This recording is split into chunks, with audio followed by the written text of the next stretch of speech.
اسرائیلی اخبار اسرائیلی ہوم نے بھی خبر دی کہ ایشیا کے ایک بڑے مسلمان ملک کے رہنما کے سینئر مشیر نے تل ابیب کا دورہ کیا ہے اور حکام سے بات چیت کی ہے۔ یہ خبر پاکستان میں بھی کچھ ویب سائٹس نے شائع کی، جس کے بعد افواہوں کا بازار گرم ہو گیا، لیکن وزیر اعظم پاکستان نے سختی سے ایسے کسی بھی دورے کی تردید کر دی۔ خبر یہ آ رہی ہے کہ کوئی گورنمنٹ کی کیبنٹ سے کوئی ملنے اسرائیل تل ابیب میں گیا ہے، ایسی کوئی بات ہے؟ کوئی ملاقات ہوئی ہے؟ پہلے تو یہ بالکل غلط ہے جی، لیکن کیوں جائے گا؟ جب ہماری پالیسی ہے کہ ہم اسرائیل کو ریکگنائز نہیں کر سکتے تو کیوں جائے گا؟ وہ وزیر نے جا کے وہاں کیا کرنا ہے؟ یہ بالکل فیک نیوز ہے۔ مسلم لیگ نواز کے رہنما مریم نواز نے یہ خبر اڑانے والے شخص نور دہری کی ایک ویڈیو کو بھی ری ٹویٹ کیا، جس میں وہ دعویٰ کر رہا تھا کہ حکومت کے ایک وفد نے اسرائیل کا دورہ کیا ہے۔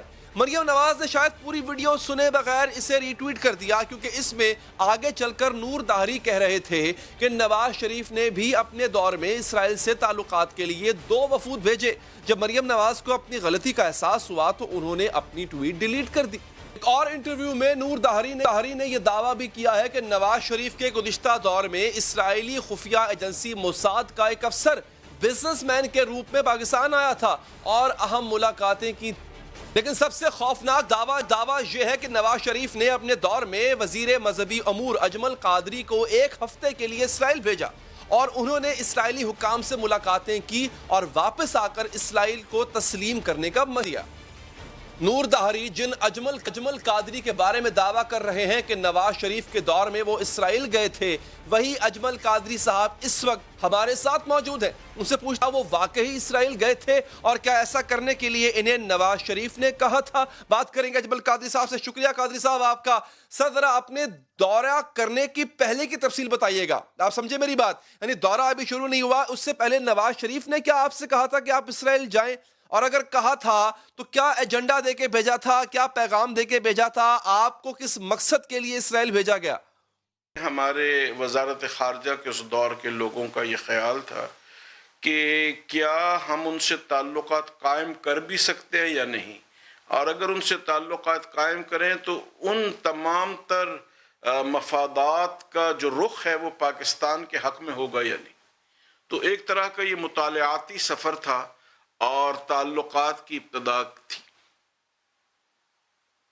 اچھا ٹھیک ہے، آپ کو پیمانہ کیا دیا گیا مولانا کہ آپ نے کس پیمانے پہ جانچنا ہے کہ اگر یہ اس پیمانے پہ اسرائیلی پورے اترتے ہیں تو ہم ان کو قبول کر لیں گے؟ اصل میں اس میں بہت ساری باتیں یہ تھیں کہ جیسے بھارت ہمارا دشمن ملک ہے، اس سے کہیں بھی ہمارے معاملات نہیں ہیں، لیکن میاں نواز شریف صاحب کیونکہ تجارت کے رخ کو جانتے، وہ یہ چاہتے تھے کہ بجائے سبزیاں اور ٹماٹر دبئی کے راستے پاکستان امرتسر سے براہ راست کیوں نہ آئیں۔ اسی طرح سے یہ ہمیں دیکھنا تھا کہ اس تجارت کا اور اس تعلقات کا جو فائدہ ہے وہ پاکستان کے مفاد میں ہے یا نہیں۔ تو ہم نے بھرپور طریقے سے تو آپ کی اسرائیلی حکام سے ملاقات ہوئی مولانا وہاں پر؟ جی، 2-3 ان کی وزارت خارجہ کے اعلیٰ لوگ تھے اور ان کی کابینہ کے 1-2 وزراء تھے جو ملنے ہمارے ہوٹل میں آئے اور ہماری بڑی سیر حاصل گفتگو ان سے رہی۔ جی، کن امور پہ بات ہوئی؟ پاکستان کی اسرائیل کو تسلیم کرنے کے امکان کے حوالے سے بھی بات ہوئی؟ اصل میں زیادہ تجارتی امور پہ بات ہوئی، کیونکہ پاکستانی ٹیکسٹائلز اسرائیلیوں میں بڑے مقبول ہیں اور اسرائیل کی فرٹیلائزر اور دوسری جو ان کے ایسے معاملات ہیں جیسے وہ زراعت کے معاملوں میں بہت آگے ہیں، تو سستے بیجوں کے متعلق اور ان چیزوں کے متعلق گفتگو ہوئی جو بالکل ابتدائی درجے کی بات ہے۔ اور سیاسی اور سفارتی تعلقات میں یہ بات طے کی گئی کہ اگر اس کی بنیاد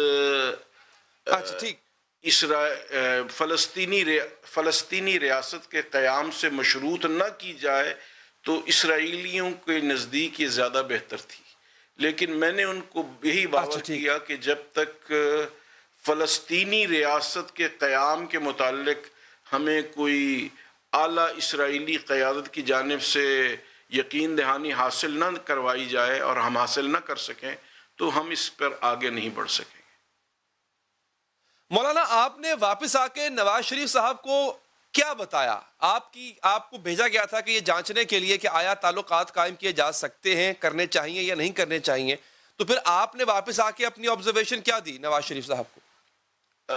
میری یہ رائے تھی جو میں نے پرائم منسٹر صاحب کی خدمت میں 2 دفعہ، ایک دفعہ وزیر اعظم ہاؤس میں اور ایک دفعہ ان کے دفتر میں، ان کے سیکریٹریٹ میں ہم نے یہ بات ان پر واضح کی کہ پاکستان کی پارلیمنٹ کے فورم سے یا نیشنل ڈائیلاگ اس موضوع پہ ہو، اس کے بعد ہم کسی سطح پر پہنچیں، کیونکہ اگر نواز شریف صاحب اس کو تسلیم بھی کر لیں گے تو آئندہ آنے والی حکومت اس کو واپس کر لے گی، کیونکہ یہ ایک ایسا اہم مسئلہ ہے۔ آپ کی یہ رائے تھی کہ تسلیم کرنا چاہیے جو آپ نے حالات وہاں جا کر دیکھے؟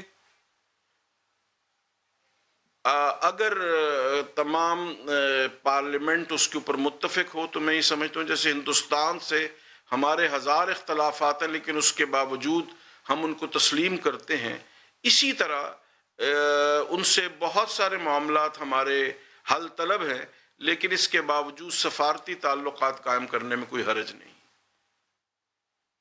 ٹھیک ہے، تو نواز شریف صاحب کا رسپانس کیا تھا اس پہ قادری صاحب؟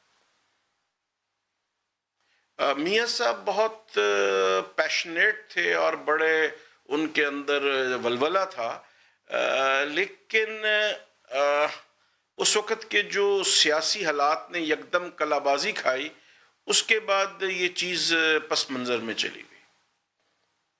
ٹھیک، اچھا، اس میں خالصتاً قادری صاحب اور انفرادی طور پہ میاں صاحب دلچسپی لے رہے تھے یا آپ کو وہاں پر بھیجنے کا جو فیصلہ تھا وہ کہیں اور سے بھی کیا گیا؟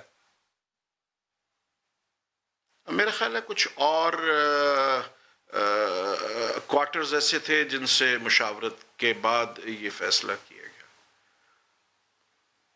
اچھا ٹھیک ہے، اس میں مقتدر حلقے بھی شامل تھے قادری صاحب؟